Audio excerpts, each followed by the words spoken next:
Sziasztok! Alison Anna vagyok, párkapcsolat és szexuális tanácsadó, ez pedig a Párkapcsolatok Testközelből podcast.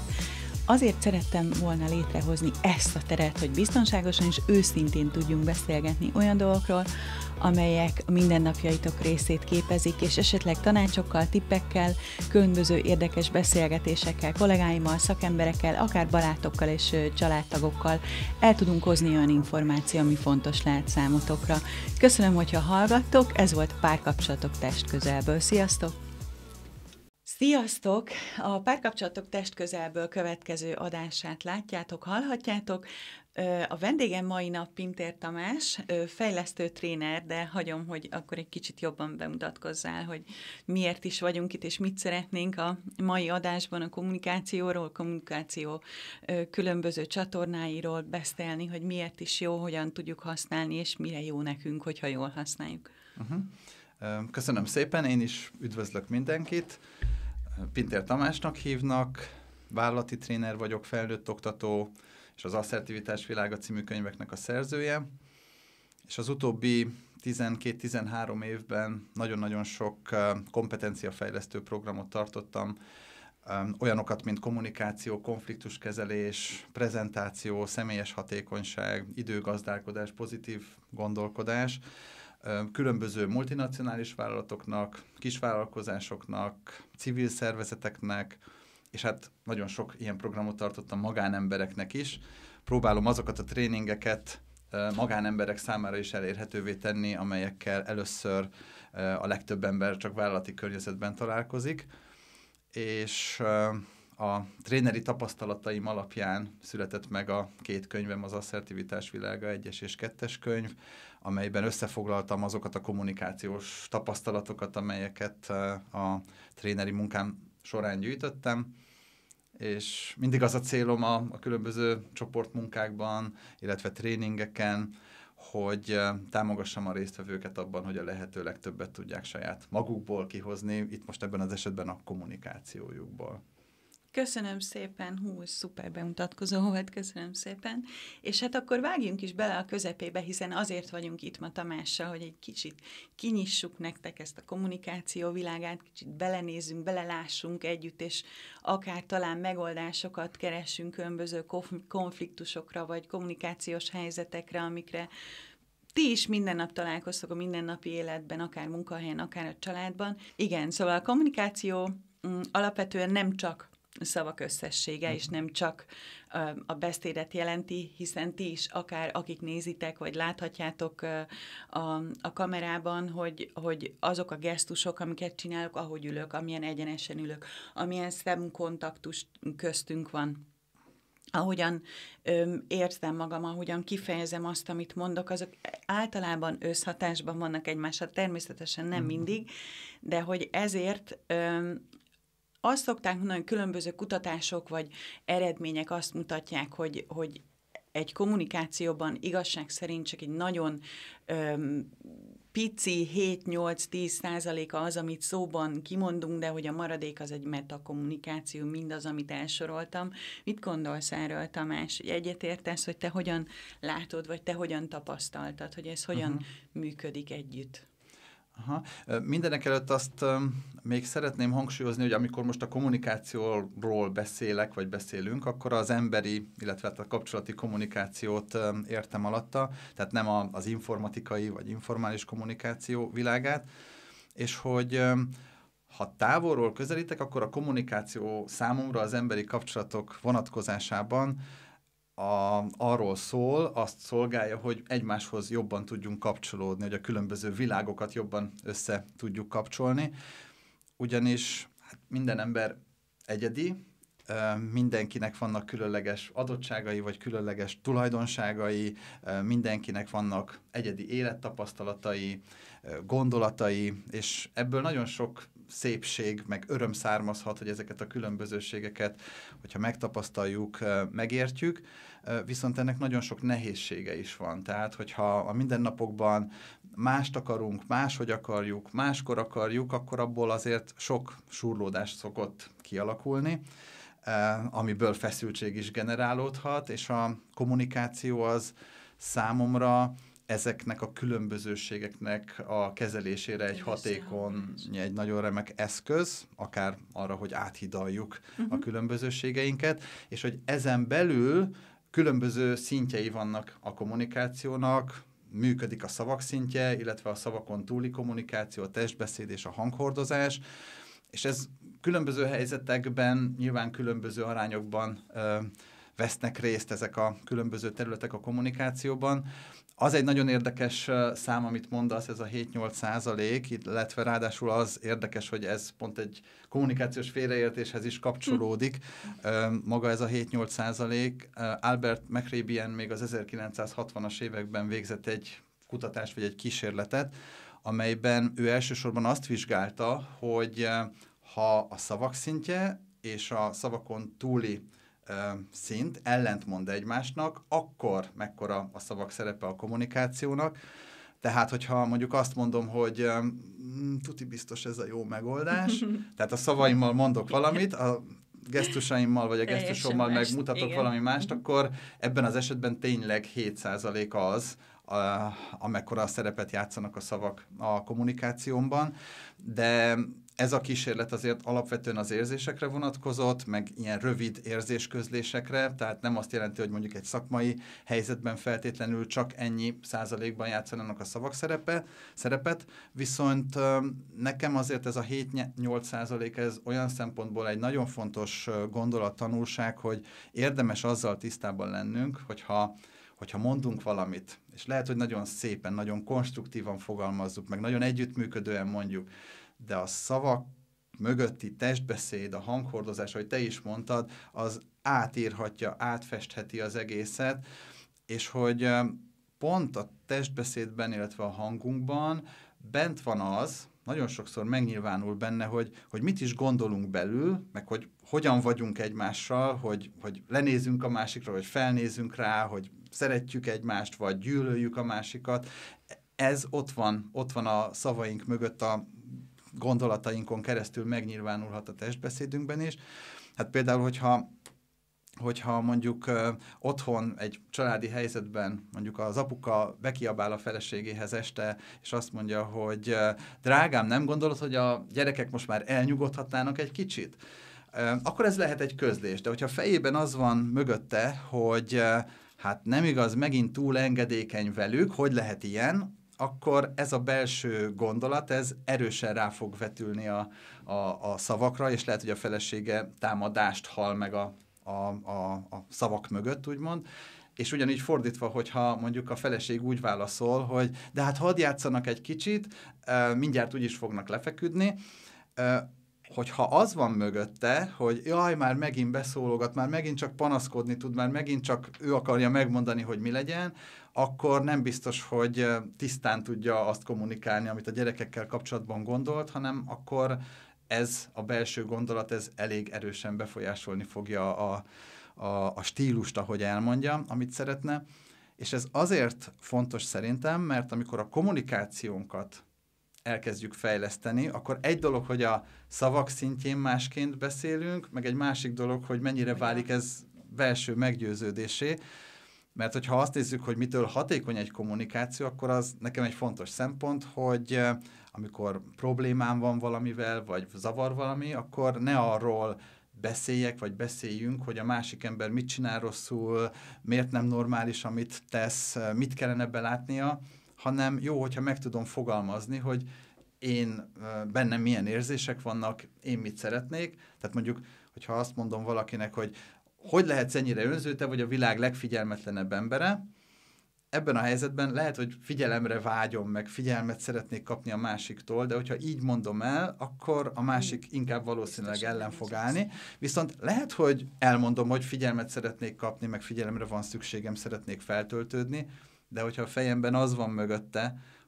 hogy hát hogy lehet ilyen figyelmetlen, most miért kell ezt nekem külön elmondani, hát nem alap, hogy figyelünk egymásra, tehát hogyha a belső gondolatom akkor ez ugyanúgy a testbeszédemben, a hangomban érzékelhető lesz, és hogyha belül vádak vannak bennem, akkor lehet, hogy asszertíven fogalmaztam, amit mondani akartam, de valószínűleg ezekre a vádakra fog inkább reagálni a másik, és hogy nekem így kapcsolódik össze ez a két terület, hogyha belső meggyőződésemmé válik az, hogy nem ő ilyen vagy olyan ember, hanem hogy neki megvannak a szempontjai, én nekem most van egy fontos dolog, amit szeretnék, és ezt akarom kommunikálni, és hogyha belül is ez harsog, akkor egy irányba mutatnak a szavak, meg a belső meggyőződés, meg a belső gondolkodás, és abból a tettek is, és ebben az esetben önazonossá válik a kommunikációm, és szerintem ez a leghatékonyabb, nagyon sok helyzetben leghatékonyabb kommunikáció, amikor ki tudom fejezni azt, ami bennem van, nem a másik embert kritizálom, hanem arról beszélek, ami bennem van, és ebben az esetben a szavak és a testbeszéd, illetve a hang az egymást erősítik, összedolgoznak, és szerintem nagyon sok helyzetben ez lehet a megoldás arra, hogy a hidakat megtaláljuk a másik félhez. Milyen tökéletesen mondtad, az jutott eszembe az a mondás, hogy mennyire egyszerűnek hangzik, hogy ami a szívemen, az a számon. De most, amíg beszélünk róla, hogy milyen finom hangolásra van szükség ahhoz, hogy ezt a mondást, ezt a szólást, ezt meg tudjuk valósítani. Mennyi dimenziója van a kommunikációnak, és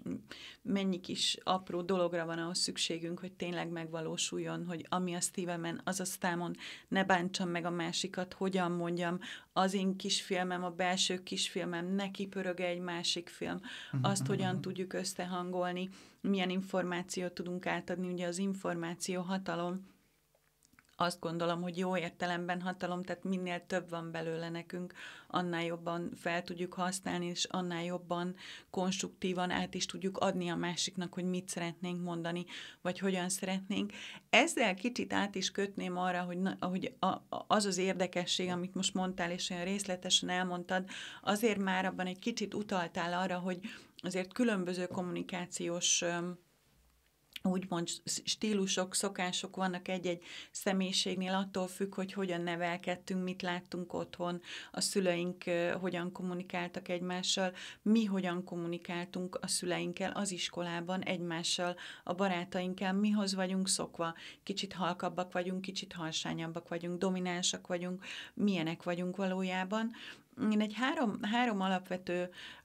kommunikációs stílust gondoltam, hogy megemlítünk, de majd úgyis jobban kifejtjük. Hát az első az igazság szerint egy ilyen visszahúzódó, elkerülő stílus, az, amit biztos, hogy mindenki már megtapasztalt, vagy ismerettségben, vagy akár munkahelyen, családban. Ő egy igazi konfliktuskerülő, tehát ő nem csak a kommunikációt, hanem alapvetően a konfliktusok, bármilyen olyan dolog, ami az ő komfortzónájából kívül áll, azt ő szeretné elkerülni. Tehát neki a legjobb lesz, ami minden, amivel nem szeretne foglalkozni, nem akar vele foglalkozni, nem akarok róla beszélni, hagyjuk ezt, ő inkább elkerüli, nem akar beleállni, nem akar ezzel foglalkozni. A következő, ez tulajdonképpen egy ilyen köztes állapot az együttműködő stílus, aki viszont pont egy ilyen bölcs bagolyként azt gondolja, hogy a mérleg két oldalát nézzük meg, te mit mondasz, én mit mondok, hogy tudom felhasználni, jó az, amit mondtál, én is konstruktívan beleteszem, és valahogy addig működök együtt, addig próbálom összehozni az információt, a dolgokat, a testbeszédemet, a stílusomat, a tanult dolgokat, amik tényleg valamire jutunk, és ezáltal leszek én együttműködő, és hát gondolom nem nehéz kitalálni, hogy az utolsó stílus az inkább egy ilyen dominánsabb stílus, aki azt mondja, hogy hát igen, az van, amit én akarok, azért, mert én tudom, akár információ is lehet mögötte, tehát akár meg is indokolhatja, hogy miért ezt a kommunikációs stílust használja, és azért nem titok, hogy én szoktam figyelni a gyerekeket a játszótéren, szerintem nagyon sokszor már gyerekkorban is kiderül, hogyha valaki egy ilyen határozottabb stílusú, mondjuk ott a homokozóban ezzel én játszom, ez az én bringám akár, vagy most én ülök a hintára, szóval ez érdekes megfigyelni, hogy ezt akár már fiatalabb korban is kialakulhatnak ezek a különböző típusok. Természetesen nem mindig mindenkire jellemzőek ezek a típusok, ugyanúgy, ahogy a személyiségnél is, például, ha mondjuk egy személyiségtesztet nézünk, hogy valaki piros, sárga, kék vagy zöld, ugyanúgy, ahogy a színeket tudjuk változtatni, hogy éppen kivel kommunikálunk, ezekre a stílusokra is abszolút jellemző, de nagyon szeretném meghallgatni, hogy te mit gondolsz erről, mint szakember. Igen, sokféle szempontrendszer van, amelyek alapján nézhetjük a viselkedésünket, vagy amelyeket vizsgálhatunk ahhoz, hogy jól tudjunk együttműködni másokkal. Én egy nagyon hasonló keretrendszert szoktam használni. Amikor az asszertív kommunikációról beszélek, meg amikor az asszertív kommunikációról tartok tréninget, akkor szeretem megmutatni, hogy az asszertív kommunikáció milyen alternatívát kínál az érdekérvényesítés két szélsőségéhez képest, tehát az agresszióhoz és az alkalmazkodáshoz képest. Ez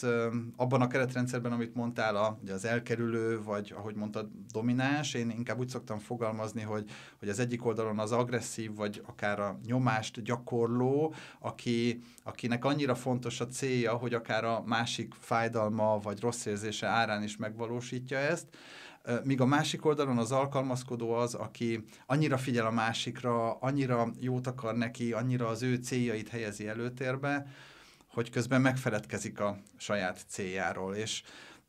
én ezt a két szélsőséget szeretem nem fekete-fehéren tárgyalni, hanem inkább úgy szoktunk róla beszélni, hogy meg szoktuk nézni, hogy mi az egyik-másik szélsőségnek a nyeresége, vagy akár a remélt nyeresége, és mi az ára, a mellékhatása. Mert az agresszív viselkedés mögött szerintem jó is, hogyha értjük, hogy nagyon sokszor az van, hogy valaki nagyon határozottan azt szeretné elérni, meg van győződve arról, hogy az ő célja az fontos, és elég vehemensen beleteszi magát, és akár el is érheti vele, amit akar. Csak kérdés, hogy mi lesz ennek az ára majd hosszabb távon. Illetve nagyon sokszor az agresszív kommunikáció mögött feszültséglevezetés van. Tehát egyszerűen kijön belőlünk szavakban a feszültségünk, vagy hogyha rácsapok egy asztalra, vagy beszólok valakinek,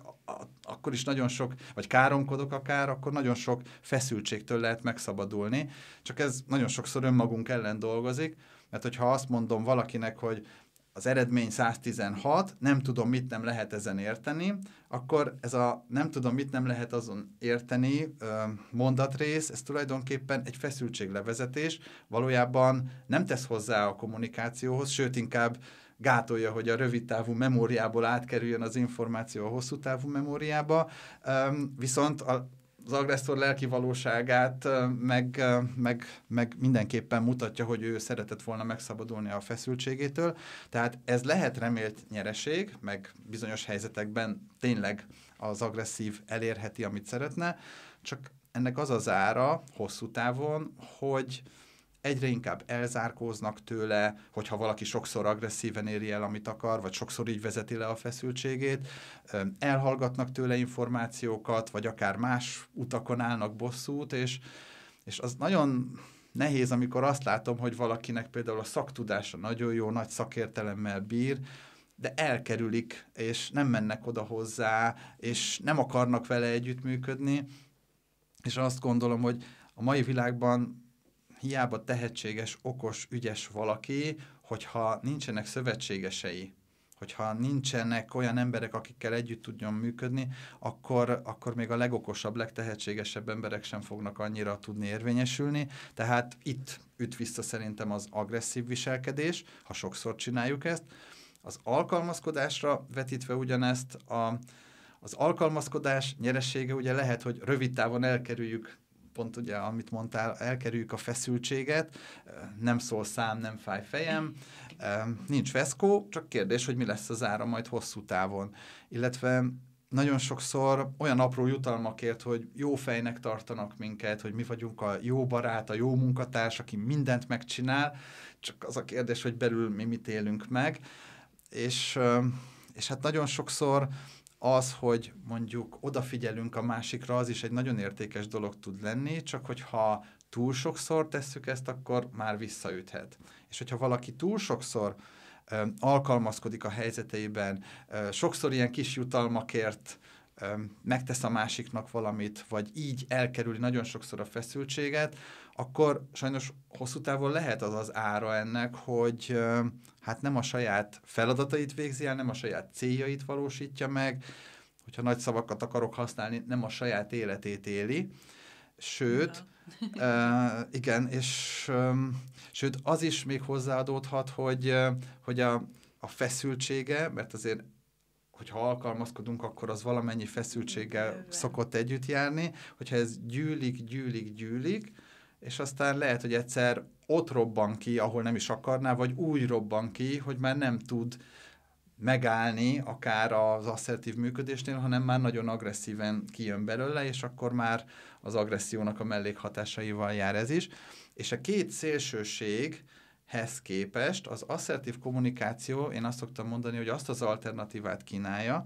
hogy az agresszióban az nem gond meg probléma, hogy valaki kiáll magáért, hogy valaki erősen megmeri mutatni, hogy valami neki nem oké, vagy hogy valamit szeretne. Az a gond, hogyha ez bántóan teszi a másik számára, illetve az alkalmazkodásban az szerintem egy nagyon hasznos képesség, hogy tudunk odafigyelni másokra, tudunk alkalmazkodni egy helyzetben. Szerintem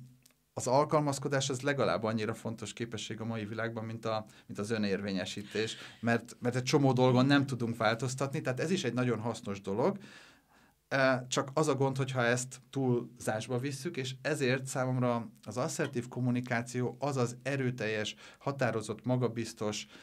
kiállás a saját igényeinkért, szükségleteinkért, amikor a másikat nem dózeroljuk le,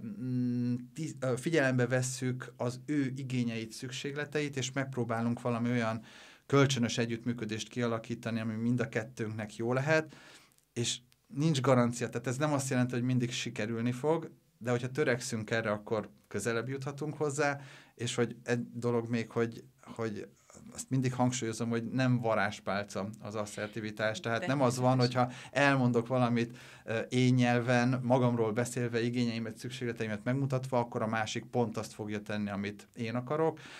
Nem, viszont esélyeket növel, és talán az agresszióhoz, meg az alkalmazkodáshoz képest így van a legnagyobb esélyem arra, hogy az menjen át, amit szeretnék. Igen, igazad van, hiszen kicsit úgy értelmezem, vagy hát úgy látom én is, hogy mind a háromból szükség van ahhoz, mind a három fajta kommunikációs rendszerből szükségünk van ahhoz, hogy ki tudjuk mondani, amit szeretnénk. Hogyha belegondolok ilyen mindennapi banális helyzetekbe, aki bárkivel előfordul, hogy mondjuk beáll valaki a sorba elénk, akkor nem biztos, hogy egy alkalmazkodó hozzáállás az éppen jó, hogyha sietünk, vagy ott állunk már 10 perccel a sorban, akkor igenis kiállhatunk magunkért, és dominánsan azt mondhatjuk, hogy én álltam itt, légy szíves, menjél arrébb. De azok a helyzetek is vannak, attól függ, hogy milyen személlyel vagyok, hol vagyok, hogy mennyire szeretném megoldani azt a konfliktust, ugye, amikor együttműködök, és természetesen van, aki fölmér olyan helyzeteket, amiben azt mondja, hogy nem az én dolgom, nem szeretnék vele foglalkozni, nem is az én problémám, nem akarok beleállni, nincs rá időm, oldják meg ők, vagy egyszerűen csak valakire rá akarom tulajdonképpen, nem azt mondom, hogy passzív-agresszívan, de rá akarom tenni azt a felelősséget, hogy ezt most nem én szeretném megoldani, ezt oldja meg valaki más. Én, aki elmondhatom, hogy legalább 40 évig alkalmazkodó voltam, nagyon sokszor az alkalmazkodó emberekben egy idő után, vagy legalábbis én azt tapasztaltam, hogy kialakul egy ilyen, ahogy te is mondtad, egy olyan belső feszültség, ami csak így gyűlik, és egyszer csak ilyen vulkánkitörés lesz belőle, és tényleg nem tudod megmagyarázni, hogy miért fakadtál sírva, miért esett rosszul, nem is ő bántott meg, akivel éppen beszélsz, csak lehet, hogy évek gyűjtögetése borult ott ki abból az egy vulkánkitörésből, és én egy külön tanfolyamot végeztem, egy trénerképző tanfolyamot, hogy hogyan tudjak előadni. Én egy szégyellős típus vagyok, én pirulós vagyok, kiütéses lesz a nyakam, hogyha nagyon koncentrálok, ha nagyon izgulok, már az iskolában a felelésnél is ez volt, úgyhogy én rájöttem, hogy én úgy tudom legjobban kifejezni magam, vagy akkor nem izgulok, hogyha gesztikulálok, és nagyon használom a kezemet, a tínédzser lányaimat régebben nagyon zavartam, mert hogy nagyon sokat érintettem is, meg éppen azt, akivel beszéltem, és szerintük ez baromi ciki volt, meg nagyon sokat használom a kezemet, viszont előadásnál, vagy akár a konzultációk során is, ha éppen valamit elmagyarázok, vagy valamit próbálok nyomatékosítani, akkor nekem nagyon fontosak ezek a gesztusok, és fontos, hogy én tudjam használni, és hogy az én testbeszédemnél, pláne a munkámban, de azt gondolom, hogy természetesen a te munkádban is nagyon fontos, hogy az, amit az elején említettünk, az egyensúlyban legyen az, hogy mit mondok, hogyan látod, hogy én mit mondok, és azt, hogy mondom, hogy jaj, de örülök, hogy itt vagy, széttárom a karomat, és tényleg az látszik, hogy örülök, amikor széttárom a karomat. Én nagyon fontosnak tartom, amit mondtál, és nem győzöm hangsúlyozni, hogy ezek, amiről beszéltem, ezek viselkedések, és mindenki tud agresszíven viselkedni, alkalmazkodni is, biztos, hogy mindenki alkalmazkodott már, és szerintem biztos, hogy mindenki valamilyen szinten asszertíven is viselkedett már bizonyos helyzeteiben, az arányok a kérdés, és még egy fontos dolog, hogy az asszertivitás számomra nem egy olyan, hogy kell, tehát hogy nem kell így viselkedni, ez egy eszköz, és igen, valamikor lehet, hogy pont az agresszió feszültséglevezető hatása által jön ki belőlünk valami, és akkor ott annak nagyon helye van, valamikor lehet, hogy tényleg fáradtak vagyunk, és nincs kedvünk akkor azzal a témával, vagy azzal a helyzettel foglalkozni, és akkor azt a döntést hozzuk, hogy alkalmazkodunk. Az asszertivitás egy eszköz, tehát hogyha érdemes abban az esetben, hogyha túl sokszor az egyik vagy a másik szélsőséget alkalmazzuk, akkor érdemes tudatosítani ennek az árát és a következményeit. Tulajdonképpen belenézni, hogy mi is az asszertivitás, hogyan tudjuk használni, hozzánk mi illik, milyen személyiségek vagyunk. Itt mindig el szoktam mondani a kommunikációnál, hogy azért, ha beleugrunk a mélyvízbe, a kommunikációnak hívhatjuk, de hogy azért kéz a kézben jár, amit említettünk a diszkkel, kéz a kézben jár a szeretetnyelvvel, a konfliktuskezeléssel, akár esetleg a tranzakcióanalízissel, de már nem mennék bele ilyen mélyebb rétegekbe. Tehát fontos, hogy minden olyan eszközt, ami számunkra hasznos lehet, és az előnyünkre válik, azt érdemes használni. Tehát bárhol, bármikor ki tud bárki tölteni egy ilyen személyiségtesztet, kitöltőívnek mondjuk inkább, mert teszt, mert nincs jó vagy rossz eredmény, tehát csak megkapod saját magadról a személyiséged jegyeit. Ugyanez vonatkozhat a szeretetnyelvre, tehát pontosan, amit te mondtál, hogy minél több eszköz áll a rendelkezésünkre, hogy hatékonyan tudjunk kommunikálni, és akkor a következő kérdésem az, hogy mi van akkor, hogyha elcsúsznak a dolgok, és mondjuk itt a konfliktus, és beleérkeztünk egy olyan konfliktusba, ahol valahol elcsúsztak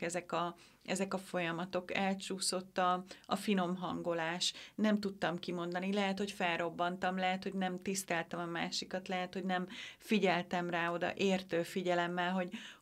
hogyan tudunk egy ilyen kusza helyzetből kimászni, hogyha... Igen, nagyon sok modell van, meg nagyon komplex ez a terület, meg az asszertivitás is egy óriási terület. Ugye a két könyvem is rengeteg információ van benne, de hogyha a lényegét próbálom röviden összefoglalni, akkor szoktam használni azt a 4 szempontot, hogyha van egy konfliktusunk, van egy nézeteltérésünk, vagy valami zavar minket. Szerintem először nagyon nem mindegy, hogy szólunk, vagy nem szólunk. Tehát, hogy kommunikáljuk, vagy nem. És hogy... Föltesszük a kezünket, és azt mondjuk, igen, valamit szeretnénk mondani, igen. Igen, mert hogy nagyon sok olyan helyzettel találkozom, ahol egyszerűen azáltal válik rosszabbá a helyzet, hogy nem beszél egymással a két fél, a két munkaterület, a vezető beosztott, és azt tapasztalom, hogy amikor nem kommunikálnak egymással, vagy amikor próbálják redukálni a kommunikációt, akkor jönnek a feltételezések, ilyen démonok képződnek a fejükben, hogy mit akar rosszul, vagy mit akar rosszat neki a másik, hogy akar keresztbe tenni, mi a szándéka. Tehát nagyon sok olyan dolog bejöhet, ami nem valós, de pont azért történik, mert nincs kommunikáció. Tehát szerintem nagyon fontos, hogy megtegyük azt ilyen helyzetekben, amikor zavar minket valami, hogy jelezzük a másiknak, Pláne azért, mert hogyha hagyjuk, hogy összegyűjjön bennünk a feszültség, akkor már lehet, hogy nem úgy tudjuk megmutatni majd később 5-10 helyzet után, ahogy szeretnénk. Tehát nem mindegy, hogy szólunk, vagy nem szólunk. Aztán utána az sem mindegy, hogy hogyan szólunk, mert lehet elmondani a problémánkat, de könnyen úgy el lehet mondani, hogy a másik úgy reagáljon, hogy utána megbánjuk, hogy kár volt szólni, mert hogyha te üzenetben a másik emberről beszélek, hogyha azt mondom el, hogy vele mi a baj, mit csinál rosszul, mit kellene másképp tennie, akkor nem biztos, hogy jól mondtam el, sőt, akkor elég nagy valószínűséggel a másik ellenáll, védekezik, és nem mutat előre ez a fajta közlés. Tehát szerintem érdemes arra gyúrnunk, hogy hogyan fejezzük ki magunkat, hogyan tudjuk valóban őszintén elmondani, ami a problémánk, hogyan tudjuk megmutatni, hogy milyen érzések dolgoznak bennünk, mire vágyunk egy adott helyzetben. És aztán, hogyha szóltunk, és még ezt mondjuk asszertív szempontok szerint tettük meg, akkor még mindig előfordulhat, hogy a másik nem úgy reagál, ahogy szeretnénk. És sokszor hallom ezt, hogy jó, oké, én elmondtam én üzenetben azt, amit szeretnék, de a másik visszatámadott. És sajnos ez könnyen adódhat. Nagyon sokszor a másikban feszültséget generál még a legasszertívebb közlésem is, de szerintem az is egy nagyon fontos asszertív képesség, hogy tudjak arra reagálni, hogyha a másik nem jól reagált. És ez az értő figyelem egyébként, amiről beszéltél, hogy ha a másik mondjuk azt mondja, hogy önző vagyok, akkor nem magamra veszem, vagy megpróbálom félretenni a büszkeségemet, és igyekszem meghallani azt, ami emögött lehet. Tehát próbálom kideríteni, hogy most azt hallom, hogy valami nagyon rosszul esett neked, szeretnéd, hogy figyelembe vegyem azt, amit te mondtál, és próbálom kideríteni, hogy mi lehet a szavai mögött, hogyha ezt meg tudom tenni, nem könnyű, meg szerintem ne tegyük a saját vállunkra azt a terhet, hogy ez mindig sikerülni fog, mert azért a büszkeség az tényleg egy elég fontos dolog, meg főleg, hogyha 4-5-ször újra elhangzik egy támadó üzenet, de hogyha meg tudjuk tenni, akkor azért helyzeteket változtathatunk meg, és ennek szerintem óriási értéke van. Tehát nem mindegy, hogy szólunk vagy nem szólunk, nem mindegy, hogy hogyan szólunk, nem mindegy, hogy tudunk-e reagálni a nem megfelelő reakcióra, és még hogyha mindez sikerült, még akkor is ott van az a 4. pont, hogy rá tudjuk-e venni magunkat, meg a másikat arra, hogy gondolkodjunk a közös megoldáson, hogy mi lehetne jó ebben a helyzetben neked is, meg nekem is. Mert nagyon sokszor a konfliktusok úgy működnek, hogy az egyik félnek is megvan a maga megoldása a fejében, meg a másiknak is, hogy mondjuk leviszi a szemetet, vagy nem, és akkor és vagy 1, vagy 0, vagy az lesz, amit én akarok, vagy az, amit te akarsz, én győztem, te győztél, holott nagyon sokszor, hogyha egy picit mélyebbre megyünk, és elmondjuk, hogy ki mit él, meg kinek mire lenne szüksége, akkor kiderülhet, hogy 1000-féle megoldás lehet, ahogy szokták mondani, hogy végtelen megoldás, mert a szemetesnél is, vagy a rendnél is nagyon sok minden előjöhet, hogy takarítót hív az ember, vagy kis robotot alkalmaz, vagy valami játékot kitalálnak a közös munkára. Tehát a lényeg az, hogy amikor az érzésekről, szükségletekről beszélünk, és behozzuk mind a ketten, akkor utána, hogyha gondolkodunk azon, hogy milyen megoldások lehetségesek, akkor nagy valószínűséggel kreatívabbak leszünk, és több megoldás jut az eszünkbe. De tudom, hogy ez mennyire ritkán fordul elő, mert konfliktusokban inkább megy az, hogy te veled mi a baj, meg te mit nem csinálsz jól, és odáig el se jutunk, hogy ilyen közös megoldásokon gondolkodjunk. Jó kis lista ez, mert ugye általában az szokott lenni, hogy pörgetjük a saját filmünket, és az utolsó dolog az, hogy egy ilyen kis tudó lista ott van nálunk, hogy mit kéne most csinálnunk, vagy hogy kéne csinálnunk, de hogyha összefoglalnám azt, hogy mi kell ahhoz, vagy mit tudunk ahhoz tenni cselekedetben, vagy akár gondolatokban, vagy gondolatmenetben, hogy megoldjuk, ha már kialakult egy konfliktus, akkor megoldjuk. Ugye a listán egy nagyon jó bemutatás volt arra, hogy mit ne csináljunk, vagy mit csináljunk, vagy mit tudunk csinálni. Tehát ez nem ennyire fekete vagy fehér. Én azt szoktam mondani, hogy ugye a kommunikáció az egy ilyen teljesen grey zóna ilyen szempontból, hiszen nincs, nem tudjuk azt mondani, hogy vedd be ezt a gyógyszert, és akkor ettől jobban leszel, mint egy betegségnél, hanem egyszerűen azt tudjuk mondani, hogy vagy megnézzük saját magunkat, hogy mi jellemző rájunk, hogy mik azok a körök, amiket mi futunk, vagy mik azok a negatív spirálok, amiben bepörgetjük magunkat, vagy jellemző ránk, azért a kommunikációs stílusunkra is tudják azt mondani, hogy hú, te ilyen nagyhangú vagy hú, neked ami a szíveden, az a szádon, te ilyen kimondós vagy, ó, te ilyen csöndes vagy, tehát szerintem megvannak azok a típusok vagy jellemzők, amiket én, hogyha már magamról beszélek, akkor elmondhatom, hogy én nem nagyon szeretem a konfliktusokat, de hogyha felhúzom magam, akkor nagyon bele tudok állni. Úgyhogy ha egy pár dolgot összeszednénk itt segítésképpen, hogy mi lehet az,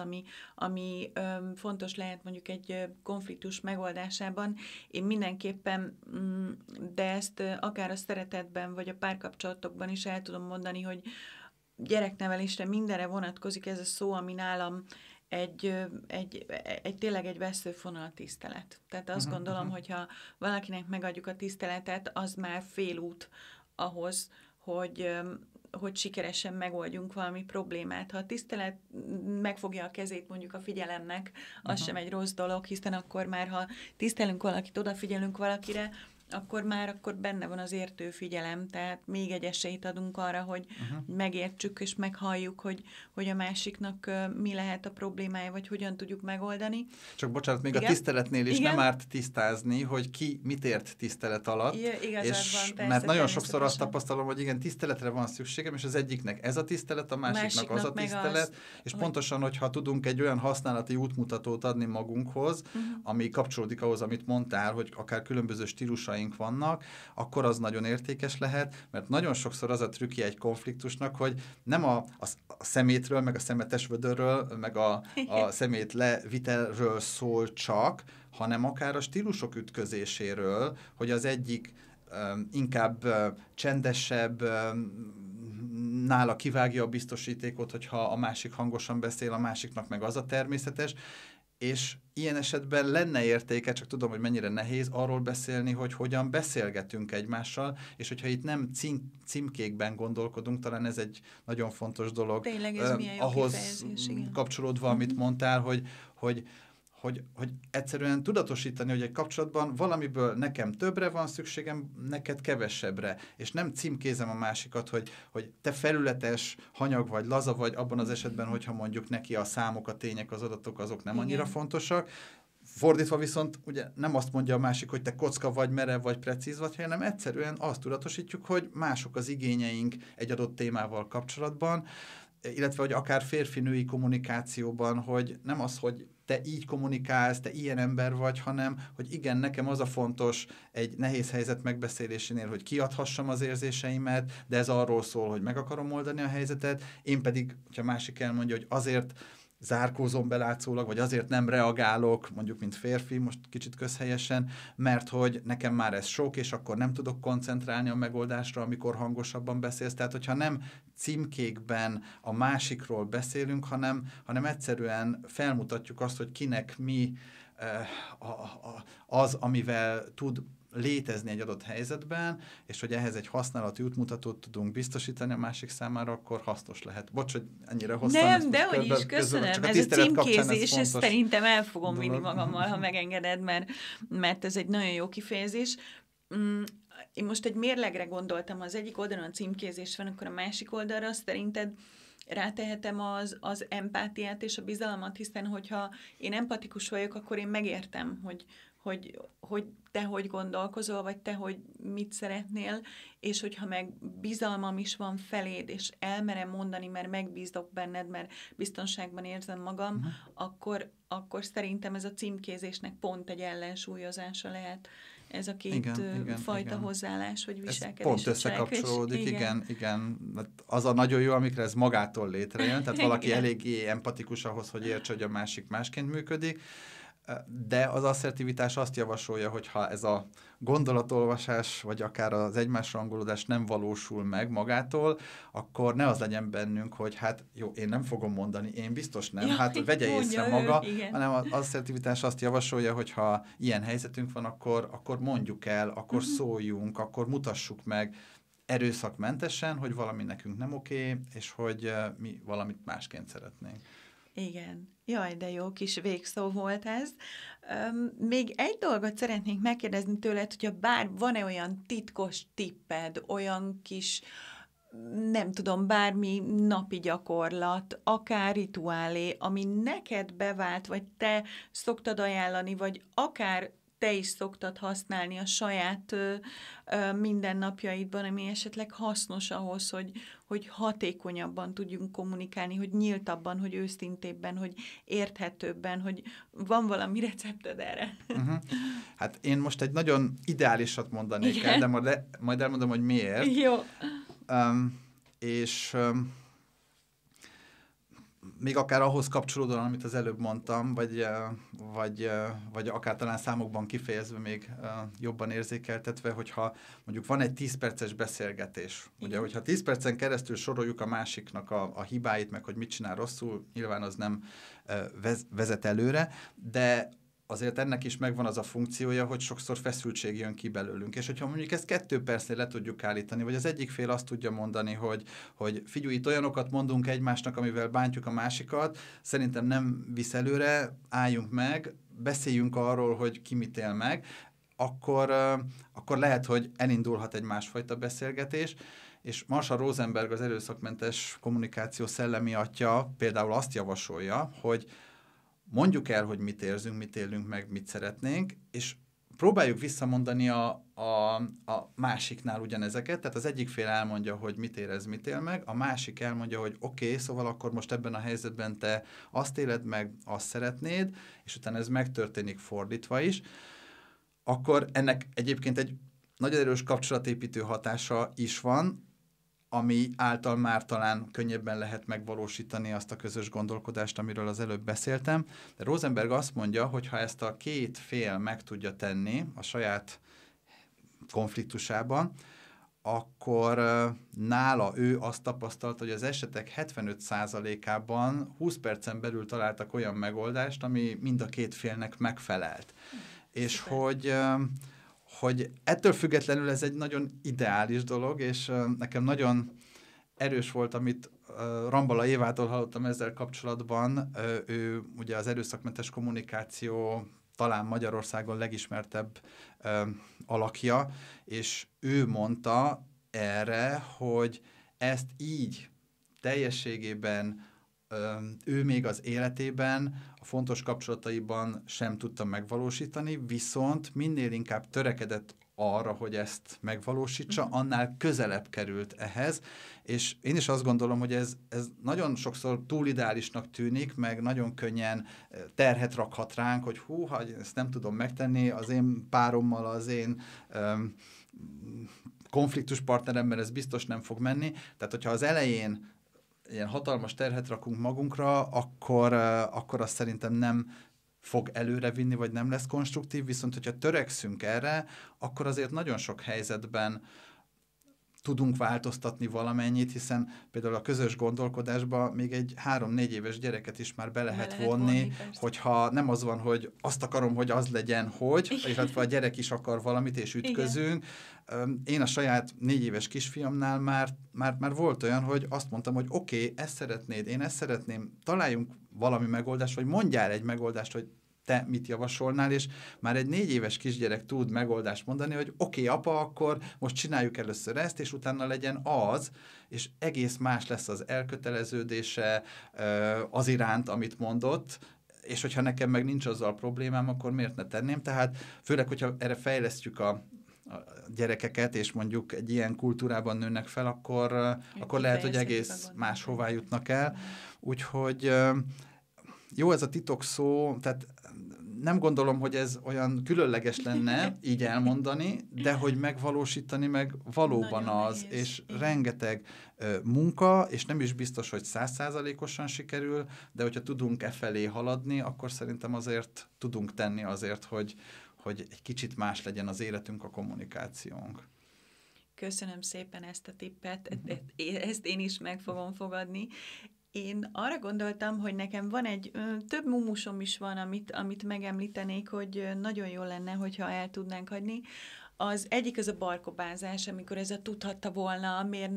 miért nem találta ki, ismerhetne, miért nem gondolt rá, azért, mert ő nem én vagyok, és én nem ő vagyok. Tehát ez a tudhatta volna, nem vagyunk jósok, nem vagyunk jósnők, nehéz ezt így kitalálni. Tehát a barkobázásnak az a hátránya, hogy nem mondjuk ki, gondoljuk, ő gondolta, én gondoltam, sokkal egyszerűbb, hogyha kimondjuk, és ha már a kimondásnál tartunk, akkor egy egyszerű énközlés. Én szerintem, hogyha be tudjuk lőni azt az arany középutat, amikor nem bántunk meg valakit, de nem is tartunk vissza információt, akkor az én közlés az abszolút